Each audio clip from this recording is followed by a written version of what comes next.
in 1998. Our main speaker worked for a number of years in residential drug rehabilitation as a criminal justice social worker. Fergus McNeill is now Professor of Criminology and Social Work at the University of Glasgow. And at a time of enormous structural change, Fergus has been challenging us and adding to our thinking about what practice actually does work in terms of reducing reoffending.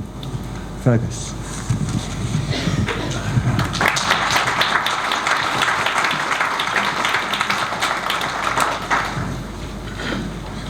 Okay, thank you very much, and thanks for the invitation to come and talk to you today, and hopefully to talk with you. My key task is to get us to the panel discussion no later than 12:30, and if I can manage it a little bit sooner, because I imagine a lot of you will have questions for Colin and David and Tessa and maybe even me. I'm just listening to the discussion today, and I was in London yesterday hearing about developments in transforming rehabilitation there. And this is partly a consequence of devolution, but I feel every time I come to England now more like a foreigner from a strange land arriving in a place where things are done very differently. And I don't feel that I have relevant expertise to really comment on the kind of reform agenda that obviously will be uppermost in the minds of many of you. We have our own reform agenda in Scotland, which has its own challenges.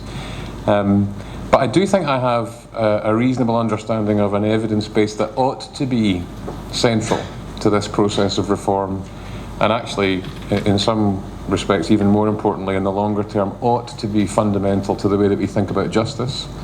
And to the way that we think about doing work with people to enable them to change their lives for the better. So I've given the talk the ridiculously broad and ambitious title, Changing and Supporting Change. And I want to say right at the beginning that whatever your role in the organisation, whether you're in administrative or back office functions, or a PO or a PSO, or a member of the trust, or a manager, or a third sector provider who's in partnership with the service, you will have a contribution to make to supporting people to change. It might not be the contribution that involves sitting across a desk or in an interview room with them, developing a plan to try and address a range of issues in order to make that possible. But whatever your role and function in the organisation, you have a contribution to make, and the better that you understand the change process that the organisation exists for, the better you'll be able to fulfil that function. But there's another reason why I hope you'll listen for the next half hour or 40 minutes, and that is that this evidence that I'm about to present about how and why people leave offending behind is just another example of human development and human change processes, and you're going through one as professionals. You might learn from looking at this one, and there's much here about the change process of leaving one way of living behind that we can apply to our own lives, not just organisationally but personally. So I hope you'll find it interesting and useful, and maybe a little bit provocative as well. So desistance research, this body of evidence about how and why people stop offending, has to some extent changed the record in criminology. It's changed the range of questions that we're interested in and the way in which we engage with our subject. So rather than, as in mainstream criminology for probably more than 100 years, rather than asking why people start offending or why some people persist in offending, we ask the question, how do they stop?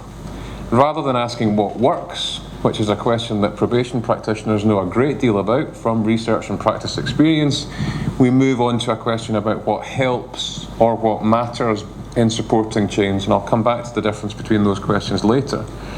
Rather than asking why people break the law, we ask the question, why do people come to comply with the law? And most of all, the question, what can we do about it? And I think that this shift in perspective to examine the end state, if you like, or the process of getting to the end state that we're interested in is a really important one. And if we step back from rehabilitation for a moment and think about justice, a really interesting question for the criminal justice system, for practitioners and policymakers to ask is, What is the positive social good that you exist to produce? Not what are the harms that you exist to minimise, not what are the bad things that you will prevent from happening, not the protection of the public, not the reducing of reoffending. What is the good that you're after?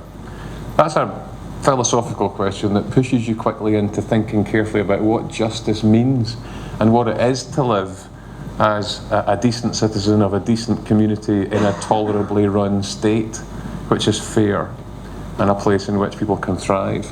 So some of these very broad questions are raised by changing the focus from the problem to the process. And I'm going to talk you through that now. By contrast, perhaps, the way that we've thought about best practice in probation in the last 20 years has principally been informed by a model which is a bit like this. This is a crude oversimplification and probably a little bit unfair, but we've tended to think that we have an offender who is a rough-edged individual in red, signifying risk maybe, or danger. They go into a black box, which is an intervention. We know a little bit about the intervention. We know that it has to be designed according to certain principles. You'll all know about risk, need and responsivity. And through the process of whatever it is that happens in that box, they will come out smoothed and green and ready to go as a desister. But of course, this model of how people change is grossly oversimplified. And none of us experience change in that way as human beings. We are not changed by interventions. Stuff happens. We go through processes, transitions, experiences of growth and development that are influenced by interventions, but not produced by them.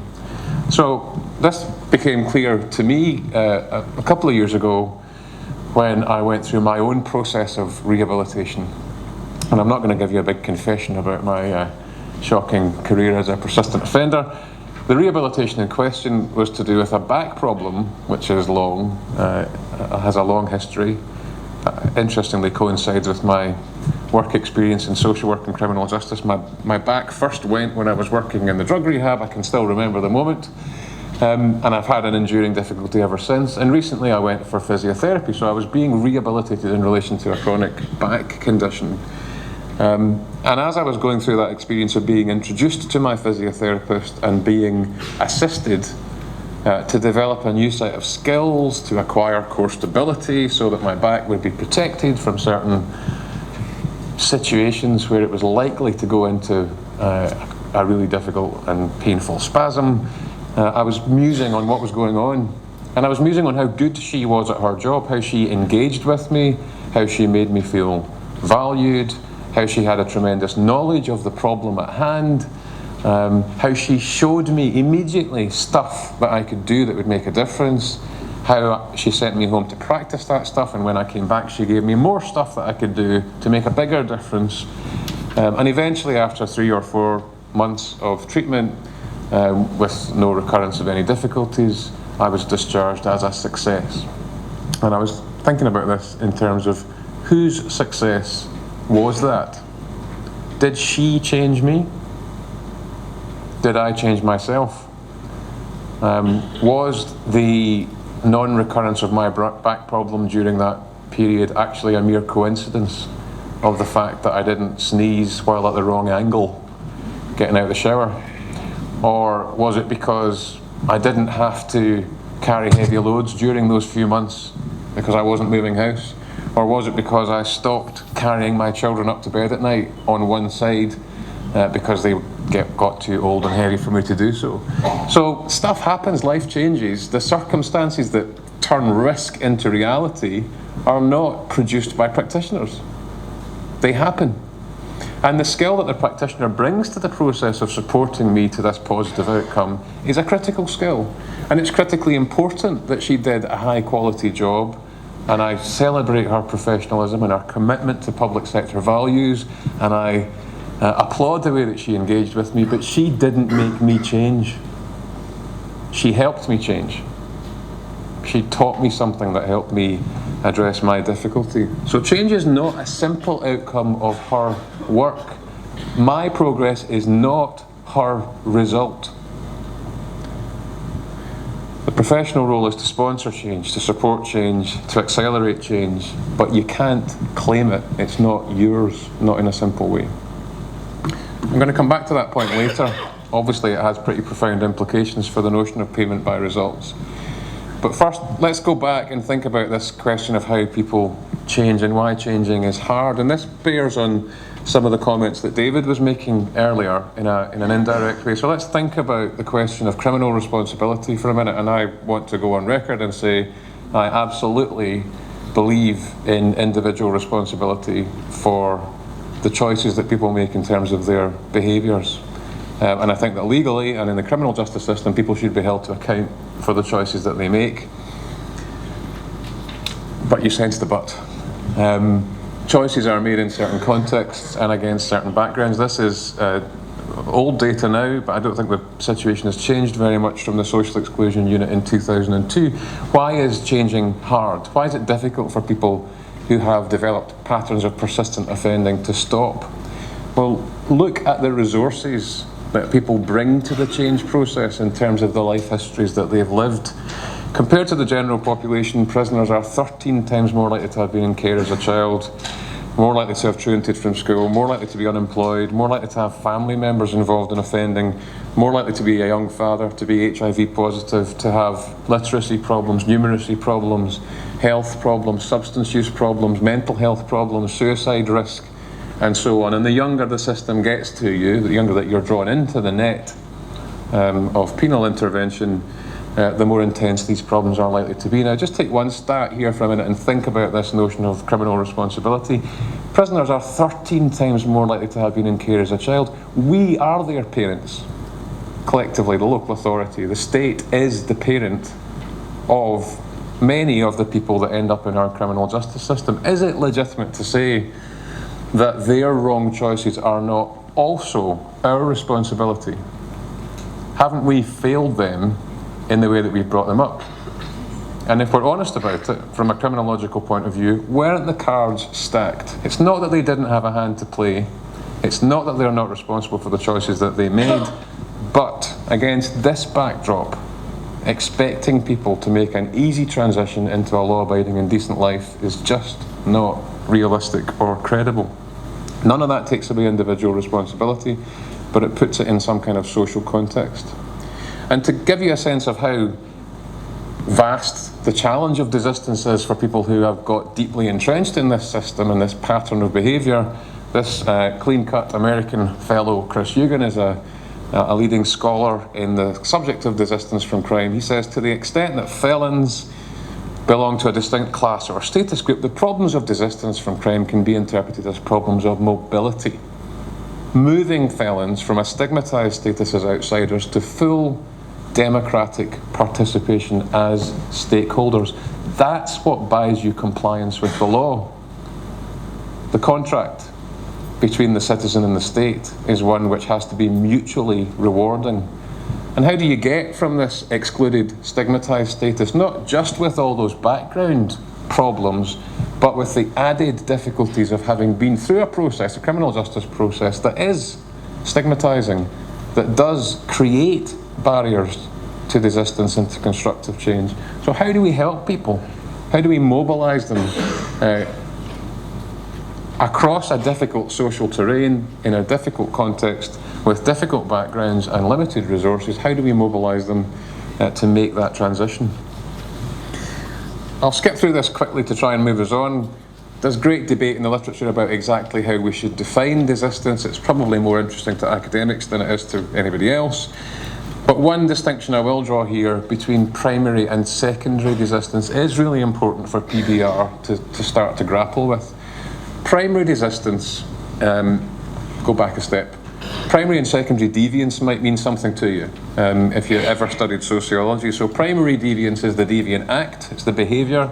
Secondary deviance is when you label yourself as the kind of person that does that sort of thing. So drug use, junkie would be one example. So I internalise the label that I'm a chronic dependent drug user. A mental shift, a narrative shift, a shift in my self-concept linked to the behaviour. Sometimes the labelling is a result of social reaction, so to go classically back to the work of Stan Cohen, who passed away very recently. Mods and rockers only really come to know that they're mods and rockers in the face of social reaction to their behaviour during that particular period. Primary and secondary desistance is a similar distinction. Primary desistance is merely not offending. Secondary desistance is coming to see yourself as a law-abiding citizen, as somebody who has left offending behind. Now, big question here, which of these matters more to us in the criminal justice system? Well, you might obviously think immediately, well, primary desistance matters more because it means people aren't offending, ergo less victims, less cost, less harm, better communities. But you might not offend for reasons which are trivial. You might not offend because you're a burglar who has broken his leg and isn't fit to climb drain pipes for the next 3 months. So you're primarily desisting, and you'll pass through the gate that says success for the provider of the service. But have you changed, or are you just recuperating before you get into your next bout of serious and persistent offending? On the other hand, you might be embarked and committed to a change process, but struggling to comply with a licence or an order in the community, or even falling into some offending, maybe of a different and lesser nature than previously. So you've made the beginnings of a transition towards a shift in who you are and how you want to live, but your behaviour hasn't quite caught up with your shift in attitudes and your shift in narrative. Now, which of those would you wish to value more, ultimately, in the criminal justice system? My argument would be that secondary desistance matters more because coming to see yourself as a law-abiding citizen in the long term is the best way of enabling compliance with the law. Secure, committed compliance with the law, which doesn't need to be overseen or supervised or managed because it's fully internalised. So you have to think a bit more carefully about what results we're after. Very crudely, there are 3 major theoretical perspectives on how and why people stop offending. 1, it's to do with getting older and becoming more mature. 2, it's to do with developing social ties that bind us to key institutions like employment, the family, parenthood, and these ties to significant social institutions serve both to support us and create opportunities and to create informal social control over our behaviour. And then the third model, or the third set of arguments, is that it's not just getting older and the social ties that come with getting older, it's what those things mean to us subjectively and how we recraft our sense of identity around them. So I might get older and find my way into a job, but if the job doesn't mean enough to me to override my other illegal or illicit interests, that isn't going to secure desistance. I might get into a relationship, I might even become a parent, but if that doesn't mean enough to me to shift the pattern of my life, then in and of itself it won't change my behaviour. So this subjective dimension about what it means to the individual, what purchase it has in their life and in their identity becomes really key to the process. Now this is a rather hideous diagram, I apologise, it's not mine. It comes from 2 of the most distinguished criminologists in the UK, Professor Sir Anthony Bottoms of Cambridge and Sheffield, and Professor Joanna Shapland of Sheffield University, who've been studying a group of young men involved in very persistent offending in their 20s in Sheffield. And this is the model of change that their exceptionally robust and very carefully conducted study generates. And I know that the font size is too small, so I'll talk you through this if I can. I'll just check if the pointer works. There's nothing I like better than a pointer. So on the top level, decreasing offending is from left to right. So this is the movement away from crime. But we start with current offending up here, so the person's still actively involved in offending. In that state, there's some kind of trigger that comes into play. Now the trigger might be an opportunity, it might be a relationship change, it might be a broken leg or something random and apparently irrelevant, but it invites or it provokes a period of reflection or what they cast as the creation, if you like, of the wish to try to change. So this is the beginning of contemplation about change, to put it in the language of Prochaska and De Clementi that all good probation staff know about. So The wish to try to change begins to crystallise into beginning to think about yourself and your surroundings differently. So there's a kind of reappraisal of who you are, what matters to you, how you feel about your relationships with your peers, with your partner, maybe with your children or your parents, and maybe a growing sense of dissatisfaction with the way that your life's shaping up. But notice, we've taken 3 steps and we haven't moved very far to the right. So behaviour isn't shifting yet, but there's the beginning of a willingness to engage with, beginning to think about it at least. Then we start taking action to desist. And as soon as you start taking active steps towards desistance, which might be compliance with supervision, seeking drug treatment, trying to moderate your drinking on your own, trying to spend your time in different ways, trying to keep away from certain people or certain places. As soon as you try to do that, you will encounter difficulties, obstacles, temptations and provocations. So let's just wrap a few of those together. Imagine I've been actively involved in offending for 10 years. I've acquired a significant criminal record, but my girlfriend has just given birth to our first child. I've just come out of my short prison sentence for my latest property crime, and I'm committed to try and make this one my last. So I'm going to give it a go. I've thought about things in prison. I haven't liked the way that my life's going. I want my child's life to be different. I'm taking active steps towards resistance. I start applying for jobs, and I hit the obstacle of my criminal record. Very topical in the light of court decision a couple of days ago. So disclosure issues become a practical obstacle to me securing employment, and I get rejected and rejected and rejected by employers. I can't seem to find my way to a legitimate opportunity to provide for my family. At the same time, up pops a little temptation. Old associates looking for me to assist them with the latest scam or whatever the offence is. So I'm tempted, but I'm also, frankly, and pardon my language, pissed off with the limited progress that I'm making because of external barriers that just aren't making it possible for me to move on in my life. So I'm feeling stuck, and I go to the pub. Maybe I have an argument with my girlfriend because I'm frustrated, and maybe because the realities of parenting aren't quite so lovely as I imagined, and I'm not enjoying the sleep deprivation and the nappy changing and all that stuff. So we go to the pub, we have a couple of drinks, and at that point in walks an old adversary that I've been trying to avoid. And they want to bait me and provoke me a little bit, knowing, because word has got round, that I'm trying to go legit or go straight. So I've got to make a decision at this point. Do I give up in the face of all these obstacles? Do I do what I want to do, which is let my frustration go physically on this guy? Or do I try to maintain the change process? Maybe I did my thinking skills program in custody and I've got my cognitive processes functioning and I'm calculating the consequences, but I can either relapse and go back around this cycle a few times, or maybe I'll maintain the change, and if I maintain the change, maybe I'll find reinforcement. Maybe eventually somebody will ask me for an interview. Maybe I'll go home, I'll walk away from that situation in the pub and I'll go home and I'll talk about it with my girlfriend and she'll say, "You did what? You walked away? That's amazing. Maybe you're growing up at last." And that's reinforcement. Maybe my probation officer hears about it later and says, "That's brilliant. You've taken those skills that you've learned and you've used them to deal with a really difficult situation. And by the way, I'm very proud of the efforts that you're putting into securing employment, and I know it's difficult and I'm here to help you with that." There's many other forms of reinforcement that might come into play. It might even just be that on your next visit to the probation office, you feel in the way that you're treated by the admin staff that welcome you like a decent human being, and not like another label offender.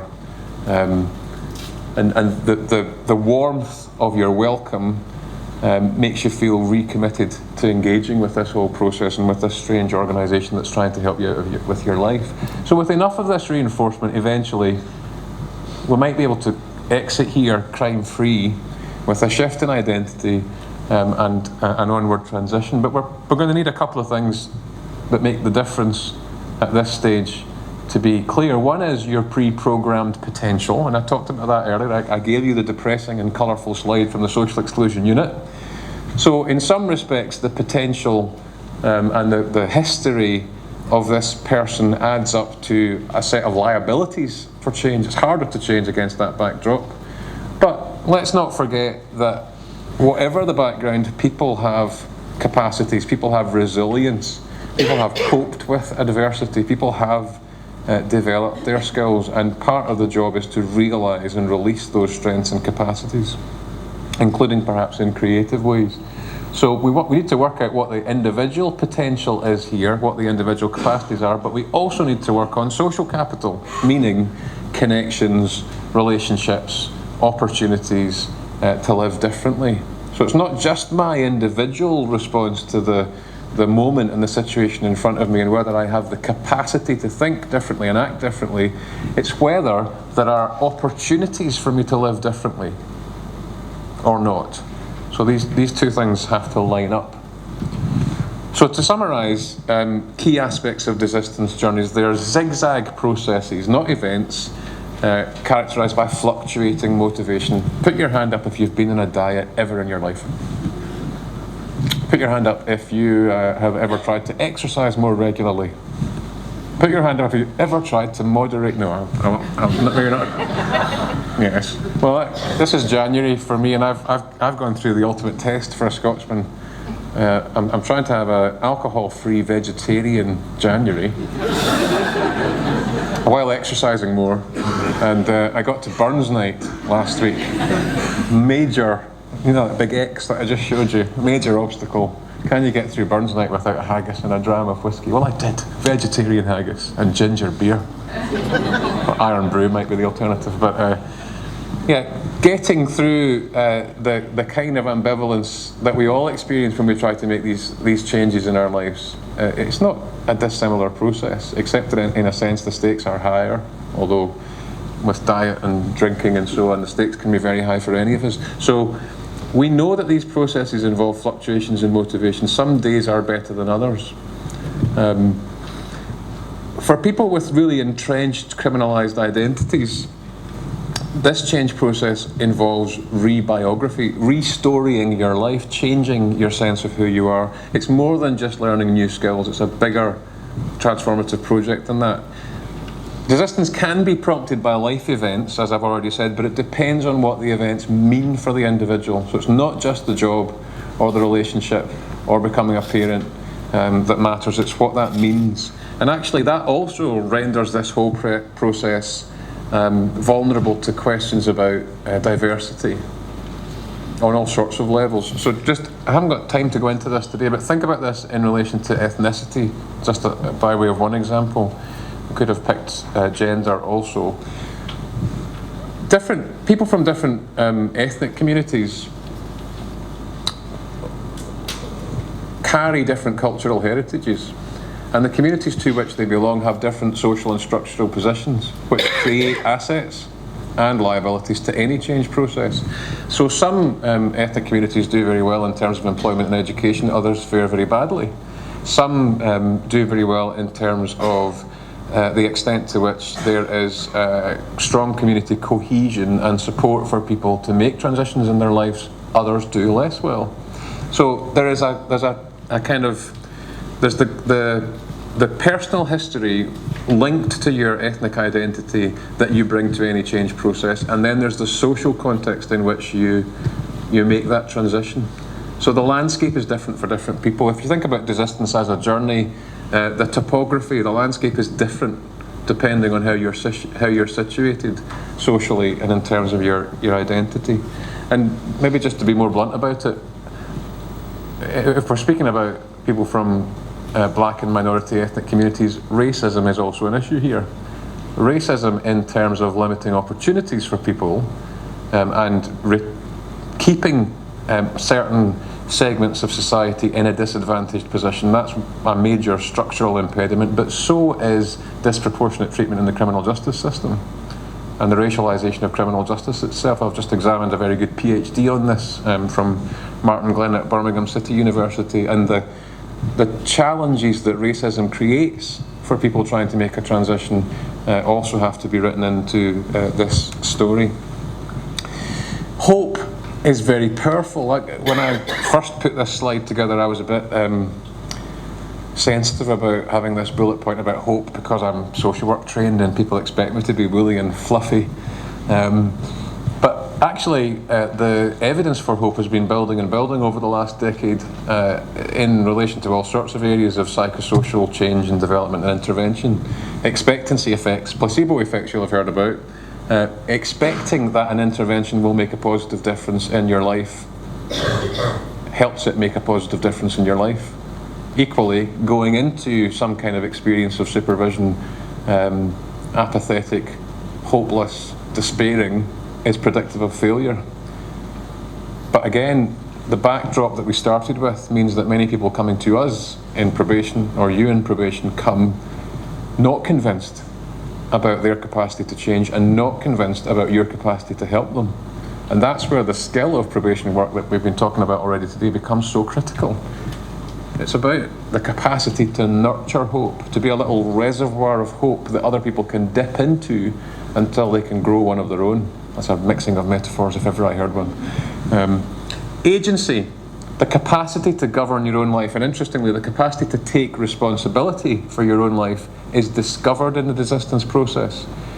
People who are involved in persistent offending have a very passive account of their lives. It happens to them. Psychologists talk about low self-efficacy and an external locus of control, meaning I don't have much power. My life is governed by forces external to me. I'm swept along by the wind and the tides. And yet, in the process of desistance, the qualitative research tells us that people grasp a sense of their capacity to steer the ship. They take charge. They learn the capacity to take charge. They learn responsibility, especially forward-looking responsibility. So it's not so much about looking back and feeling sorry and taking responsibility for the offending. It's actually taking responsibility for the desistance, if you like, for the forward-looking part that seems to be critical. I've mentioned social capital already. Last point here, recognition is critical. Again, the criminal justice system is very good at labelling people negatively, and let me also be explicit about this, I don't have a problem with that. Critical sociologists talk about court rituals as degradation ceremonies, and that's what they are. They name people, they shame people, they denounce crime on behalf of the community, and I think that that's legitimate, because people have done wrong. But what criminal justice lacks is a ritual at the end which says your debt is settled, you have paid back, you are restored as a citizen, and welcome back to the community. We're looking forward to your contribution. Or maybe you've already made it in the process of making good or paying back. So we're not very good at that. We're not very good at what, again, sociologists would call, or anthropologists would call, status elevation ceremonies. Graduation's a classic one. I know a criminologist in the States who served a prison sentence and was on parole for a long time afterwards. And he writes very movingly about the difference between his graduation. He did his first degree in prison and his PhD during his period on parole supervision. He talks very movingly about the difference between the graduation ceremony and the ending of parole. And the ending of parole was a phone call where he phoned up his supervisor and said, so is this the last time I have to report? And the supervisor said, yes, goodbye.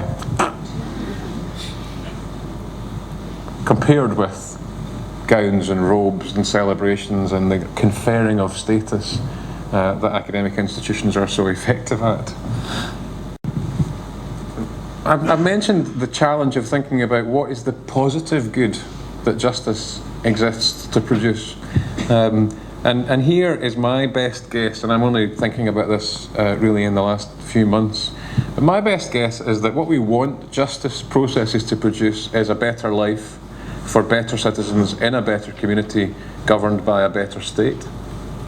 That sounds a bit grandiose, but it's very important, because if you frame what you do in prisons and on probation through the lens of saying you are a citizen who has failed, and I would argue a citizen who has been failed in most cases, then the challenge for the justice process is how do we help people move into positive and active citizenship?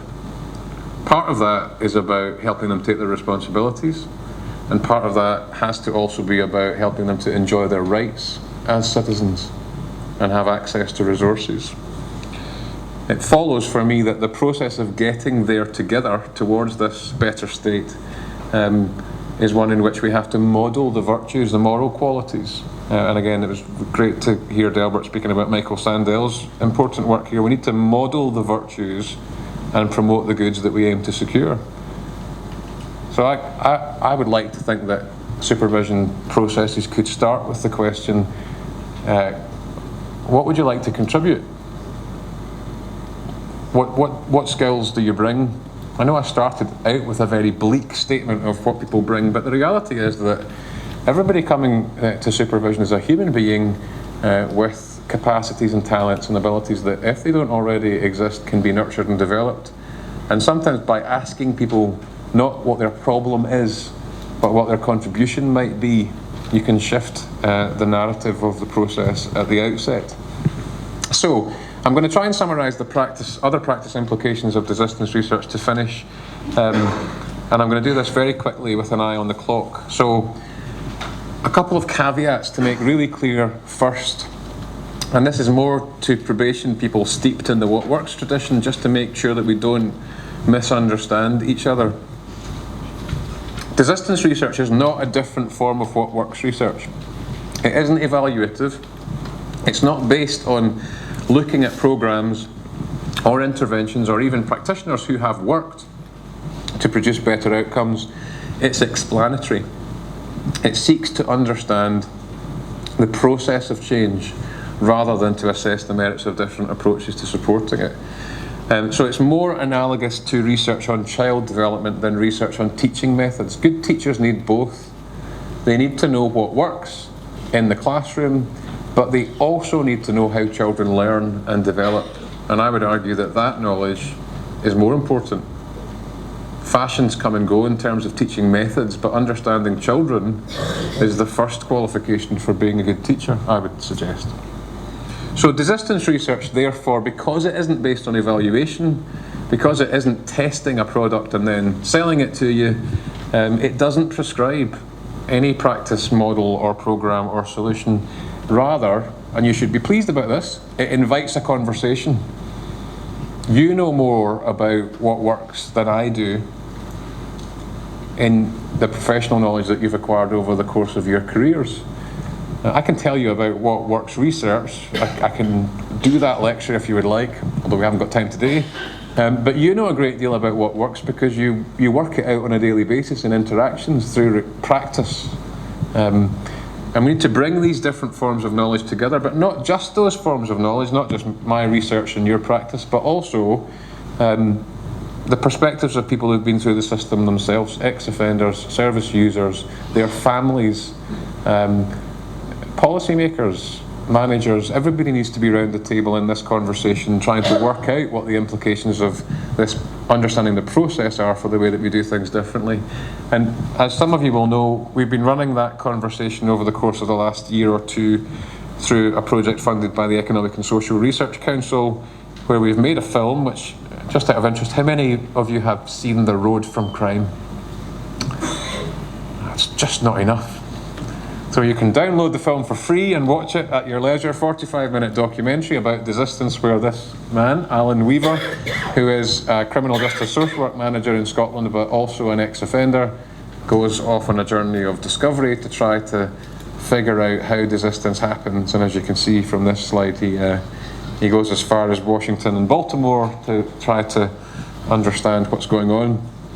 Through that project, we've used the film as a stimulus for debate, and we've run workshops with all of those different stakeholders that I've just mentioned to try to develop the practice implications of desistance research. I'm not going to give you the results of the workshops today. Those are on the website for the project, which you can look at later if you like. I'm going to give you 8 discussion starters, if you like, or practical suggestions that I think emerge from desistance research. So this is my contribution to the conversation, not me reporting what the workshops have produced. The first one, and this is a difficult one in criminal justice, is just be realistic. If it's a zigzag process, characterised by lapses and relapses, then we have to find ways to manage that. And that's extremely difficult in a justice system that wants immediate and complete compliance, for good reasons. We can't really tolerate non-compliance, nor should we, but we have to try and find a way to manage particularly people who are embarked towards secondary resistance, who are committed and seeking to change but struggling, without destroying the very process that we want to support. So that's a challenge. Secondly, we need to individualise what we do much more. Resistance is inherently individualised and subjective, so we can't produce it, or we can't produce practices that are one-size-fits-all in response to that complexity. A word on markets, and this is also, I think, I don't know if this is one of Michael Standell's points or something I've picked up from reading research, maybe from management science, but the latest research I read suggested that markets are very good when the commodity in question is one which is somehow straightforward. Commodity or service is one which is simple to conceptualise, to standardise, and to produce through more or less routine processes of production. The more complex the difficulty, the more indeterminate the nature of the product, if you like, the more markets struggle to produce the kind of results that we would desire. That may be controversial, we can pick it up in the Q&A. Resistance is not an easy commodity to marketise, and I'm not at all convinced that market disciplines are going to be the most productive way to support it. Hope is critical. I've talked about this already, but I need to underline the importance of sustaining and supporting the development of hope.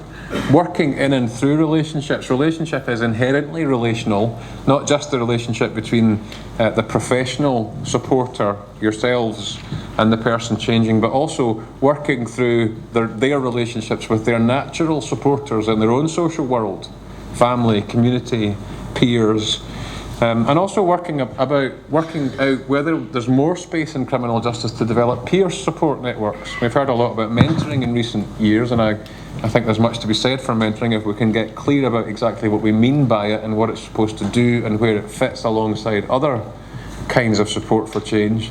But I think enabling people who are substantively committing, trying to desist, enabling them to work in ways to support each other through mutual aid perhaps has some merits, both in relation to cost effectiveness and in relation to what we know from the effectiveness of mutual aid.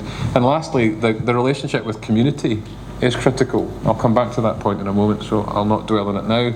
Working on strengths and resources I talked about, mobilising people to develop their capacity to overcome these obstacles, building this sense of agency and self-determination. Again, not straightforward in a justice system which tells people what to do.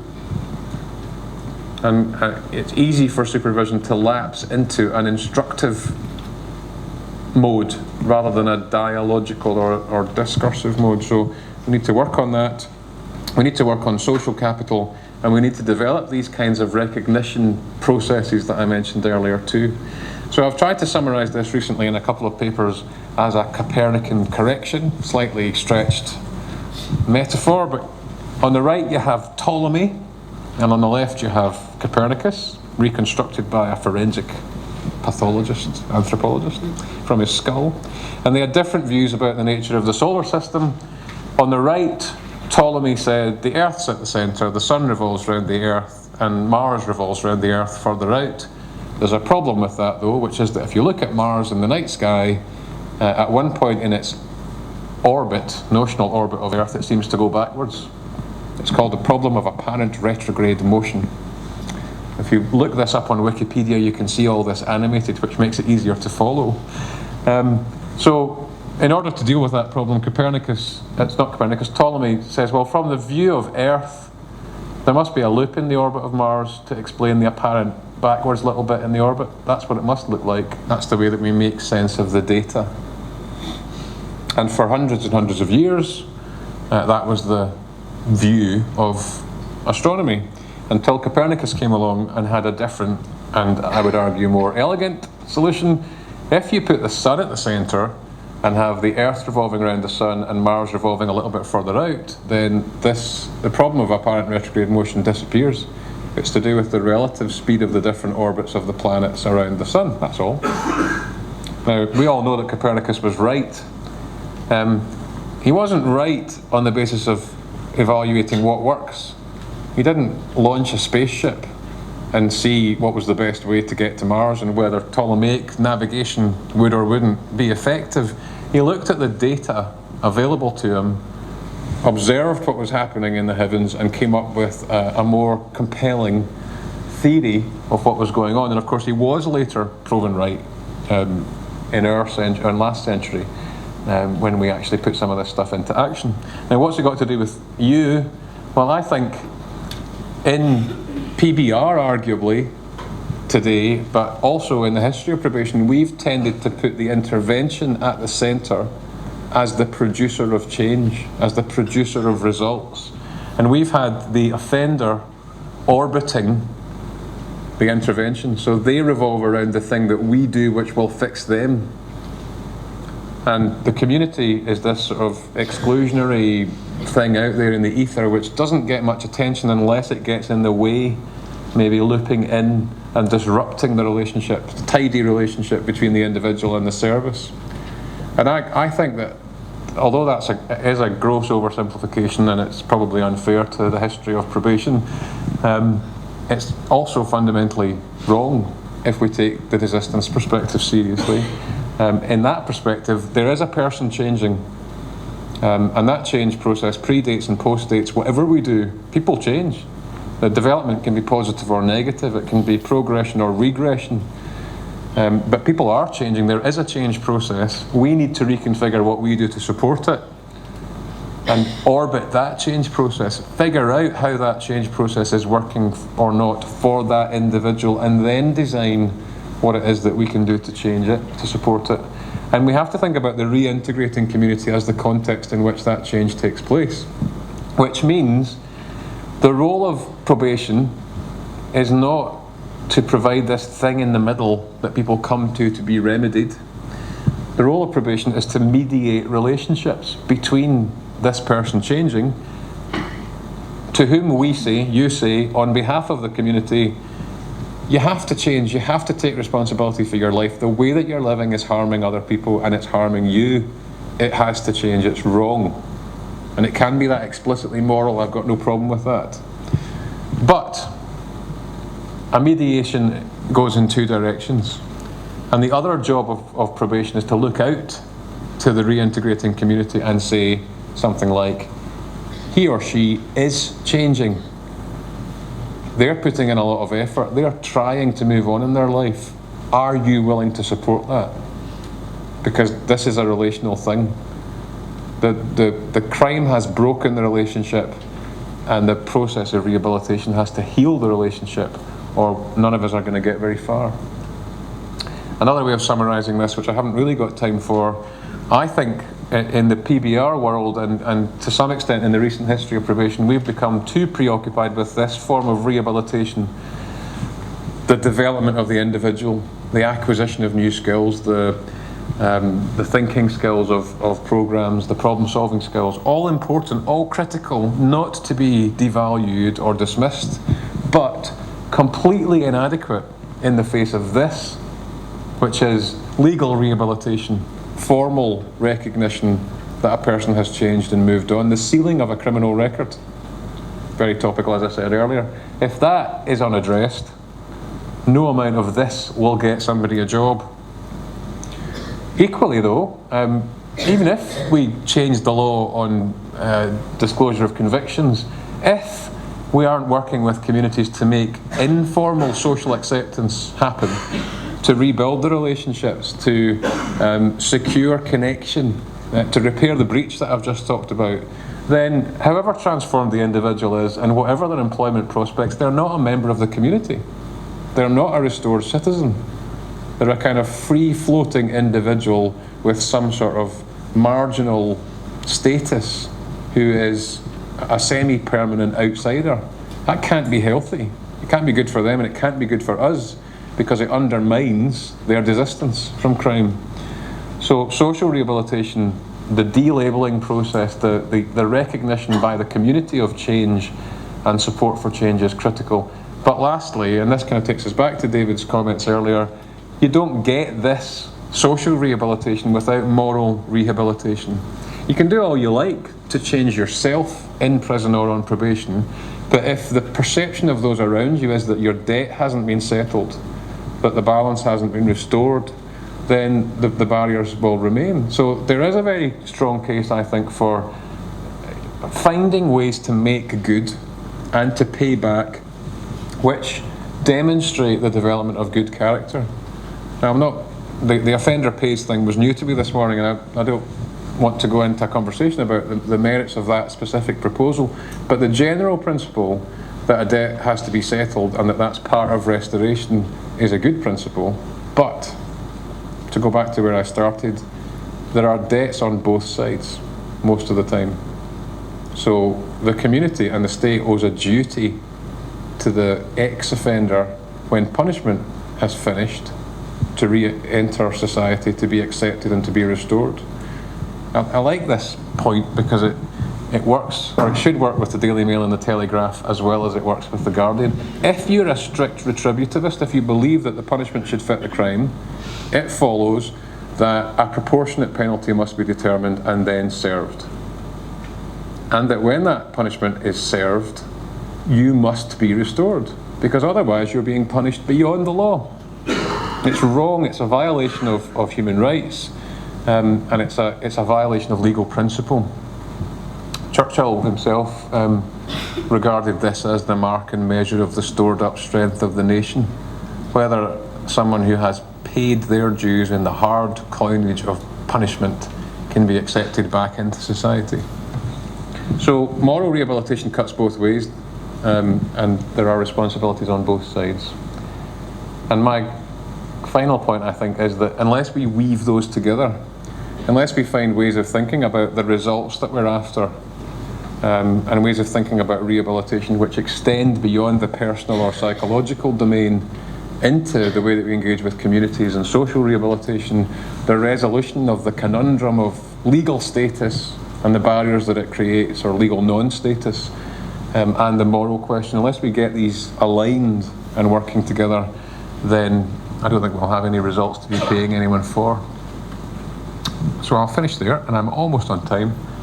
Oh, sorry, I forgot one last slide, but I'm going to skip it because I've just finished anyway. So we should have time now for the Q&A, hopefully. Thank you.